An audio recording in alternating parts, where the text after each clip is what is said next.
Rachid Guiladuc, je suis technicien en aéronautique, je travaille pour Airbus de Canada à Mirabel. Ça, c'est un solarium 4 saisons. Le projet a commencé par l'idée d'un solarium juste 3 saisons. Parce que j'ai réussi à parler à Hugues, passer me voir. Finalement, on est parti pour un solarium 4 saisons. J'ai décidé de le faire moi-même parce qu'au début de l'été, j'ai fait des estimés avec 3 contracteurs. Et les 3 y arrivaient tous à plus de 40 000 et plus. Et à un moment donné, je lisais sur un article, je ne me rappelle plus, mais j'ai tombé sur une émission de Hugues Nadeau. Je lui ai envoyé un email carrément. Ça n'a pas été long, il m'a répondu. Et ma question était, est-ce que je peux faire ça tout seul? Surtout quelqu'un qui n'a jamais fait de construction. La réponse est oui, avec un bon coaching. Ben, c'est là que l'histoire a commencé. Un agrandissement de 12 par 20.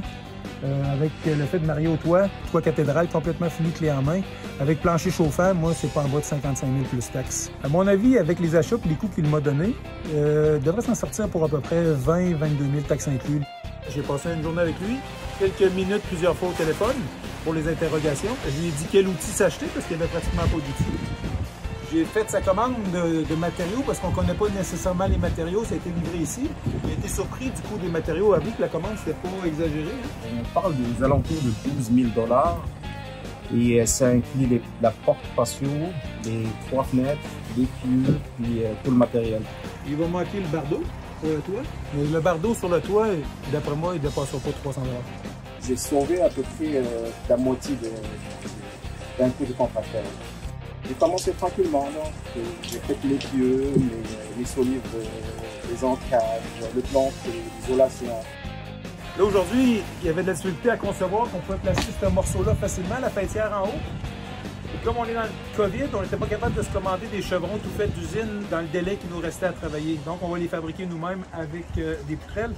Par la suite, mais Rachid va pouvoir faire copier-coller puis terminer lui-même.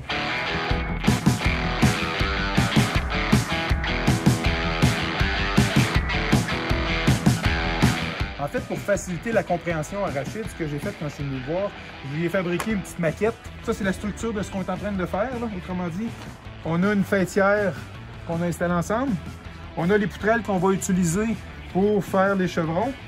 Et puis, je lui avais dit, regarde, en fait, là, c'est une mini-coupe de ce qu'on va faire sur le toit, soit la fêtière, les poutrelles, et on va mettre perpendiculairement les montants. Encore une fois, on va mettre des 2 par 3 perpendiculaire afin d'avoir une ventilation. Puisqu'on a un toit cathédrale, on va se faire une ventilation croisée, même principe que sur le plancher. Les poutrelles au 16 pouces, une lambourne pour visser contre la fondation, le styrofoam R7.5 pour mettre en dessous, puis l'équivalent de R30 en laine dans le plancher, le pare-vapeur, OK, que j'avais même indiqué, il faut l'installer non tendu, puisqu'on mettait en parallèle d'autres montants de bois afin d'avoir une belle ventilation, puis un espace de ventilation croisé en dessous du plancher pour avoir un plancher chaud. Je lui ai expliqué que sur le plancher, c'est un contreplaqué 5/8, fait que je l'avais indiqué là, puis sur le devant, j'avais dit ça c'est le devant, ça c'est le haut, tu vas mettre un contreplaqué 3/4 en avant. Alors Rachid, il a simplement parti de cette petite maquette-là, puis reproduit à grande échelle.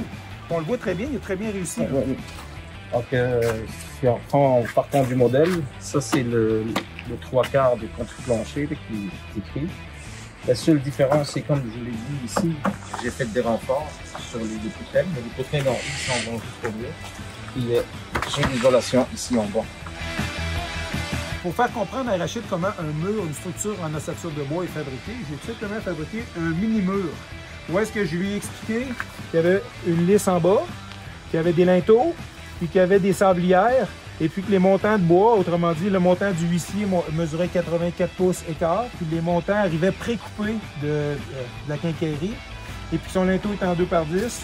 Je lui ai montré comment faire les coins. Fait que cette petite maquette-là lui permettait de monter ses murs lui-même, parce que là, il comprenait. Ce qui a piqué ma curiosité, c'est le côté perspicace de Rachid au téléphone. J'ai posé plusieurs fois la question, est-ce qu'il croyait avoir l'habilité puis l'endurance surtout de se rendre jusqu'au bout de son projet? Quand j'ai su qu'il y avait une étincelle de réussite à l'intérieur de lui, je savais qu'il était capable de le faire. Puis ce qui est le fun, c'est que c'est un très bel exemple pour bien des gens de savoir qu'on est capable de faire des choses quand on ne le croit pas nous-mêmes. Lui a décidé de se croire. Moi, je croyais en lui, puis lui a décidé de croire en lui-même. Ça a été un challenge pour moi. Je me suis dit, Pourquoi je le fais juste pas moi tout seul? Qu'est-ce qui va se passer? Au pire des cas, là, je vais faire venir peut-être quelqu'un d'autre pour le finir si je suis mal pris ou quoi que ce soit. Mais jusqu'à présent, je m'en suis sorti en merveille. Je travaille de nuit, j'arrive ici le matin, il y a des fois que je dors pas, il y a des fois que je travaille un peu plus tard. Mais bref, j'y vais un clou à la fois. Je suis vraiment fier de ce que j'ai fait. Je suis vraiment satisfait. Je ne le regrette pas et je le referai. Et je peux même vous dire que j'ai d'autres projets. Je commence à bien comprendre le concept de la construction. Mais je vous le dis, c'est pas le dernier.